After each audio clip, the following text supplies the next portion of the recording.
अस्सलाम वालेकुम। ਇਹ ਮੇਰੀ ਵੀਡੀਓ ਹੈ ਮੇਰੇ ਪਿੰਡ ਦੇ ਵੀਵਰਸ ਵਾਸਤੇ। ਜੈਸੇ ਕਿ ਮੈਂ ਪਹਿਲੇ ਇੱਕ ਵੀਡੀਓ ਅਪਲੋਡ ਕੀਤੀ ਸੀ ਅੱਜ ਤੋਂ 10 ਤੋਂ 12 ਦਿਨ ਪਹਿਲੇ ਆਪਣੇ ਪਿੰਡ ਦੇ ਜਨਾਜ਼ਾ ਗਾਹ ਦੇ ਹਵਾਲੇ ਨਾਲ ਵੀ ਦੋਸਤ ਆਪਣਾ ਤਾਵਨ ਜਿਹੜਾ ਜਮ੍ਹਾਂ ਕਰਵਾਓ ਤੇ ਉਹ ਜਨਾਜ਼ਾ ਗਾਹ ਦੀ ਜਿੰਨੀ ਜਗ੍ਹਾ ਕੱਚੀ ਹੈ ਜਿੱਥੇ ਕੰਡਾ ਵਗੈਰਾ ਹੋਇਆ ਸੀ ਉਹ ਹੁਣ ਸਾਫ਼ ਕਰ ਦਿੱਤਾ ਹੈ। ਉਹ ਜਗ੍ਹਾ ਹੁਣ ਟਾਇਲ ਲਗਵਾ ਕੇ ਇਨਸ਼ਾਅੱਲਾ ਪੱਕੀ ਕਰਨੀ ਹੈ ਤੇ ਅੱਜ ਮੈਂ ਜ਼ਰੂਰੀ ਸਮਝਿਆ ਹੈ ਮੈਂ ਕਿਹਾ ਤੁਹਾਨੂੰ ਅਪਡੇਟ ਦੇ ਦਈਏ ਵੀ ਜਿਹਨਾਂ ਦੋਸਤਾਂ ਨੇ ਮਾਸ਼ਾਅੱਲਾ ਆਪਣਾ ਹਿੱਸਾ ਜਮ੍ਹਾਂ ਕਰਵਾਇਆ ਉਹ ਲਿਸਟ ਮੈਂ ਤੁਹਾਡੇ ਨਾਲ ਸ਼ੇਅਰ ਕਰ ਦਿੰਦਾ। ਉਹ ਲਿਸਟ ਤੁਸੀਂ ਦੇਖ ਸਕਦੇ ਹੋ ਤੇ ਜਿਹੜੇ ਦੋਸਤ ਨੇ ਪੇਮੈਂਟ ਜਮ੍ਹਾਂ ਕਰਵਾਈ ਹੈ। ਹਾਂ, ਅਗਰ ਕਿਸੇ ਬੰਦੇ ਨੇ ਮੇਰੇ ਕੋਲ ਪੈਸੇ ਜਮ੍ਹਾਂ ਕਰਵਾਏ ਹੋਣ ਇਸ ਲਿਸਟ ਦੇ ਅੰਦਰ ਉਹਦਾ ਨਾਂ ਨਾ ਹੋਵੇ ਉਹ ਮੇਰੇ ਨਾਲ ਰਾਬਤਾ ਕਰ ਸਕਦਾ ਤੇ ਬਾਕੀ ਕੋਈ ਐਸਾ ਬੰਦਾ ਨਹੀਂ ਹੈ ਜਿਹਦਾ ਇਸ ਲਿਸਟ ਦੇ ਅੰਦਰ ਨਾਂ ਨਹੀਂ ਹੋਏਗਾ ਜਿਹਨੇ ਪੈਸੇ ਜਮ੍ਹਾਂ ਕਰਵਾਏ ਹੋਣ।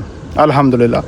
ਬਾਕੀ ਮਦਦ ਦੀ ਗੱਲ ਹੈ ਪਿੰਡ ਵਾਲੇ ਬੰਦਿਆਂ ਨੇ ਜਿੰਨੇ ਵੀ ਲੋਕ ਨੇ ਮਾਸ਼ਾਅੱਲਾ ਬਹੁਤ ਅੱਛਾ ਰਿਸਪੌਂਸ ਦਿੱਤਾ ਹੈ। ਹਰ ਬੰਦੇ ਨੇ खुश हो के पैसे दिते ने, हर बंदे ने खुश हो के भी किया भी ये काम लाजमी करना है, इनू छड़ना भी नहीं, मुकम्मल करवाना है। तो बाकी जोड़े दोस्त पिंड दे ने बाहर रह रहे हैं अपने काम कारोबार के वाले ना उन्होंने मैनू ऑनलाइन मेरे अकाउंट के अंदर पेमेंट शेयर की सी तो वह भी तुहानू मैं जोड़े दोस्त है ने 2-4 उन्होंने नेम ही तुहाडे नाल मैं शेयर कर देना।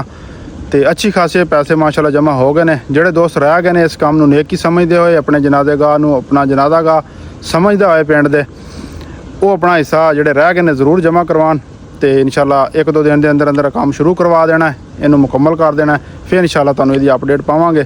दुआवां याद रखियो। अल्लाह हाफिज़।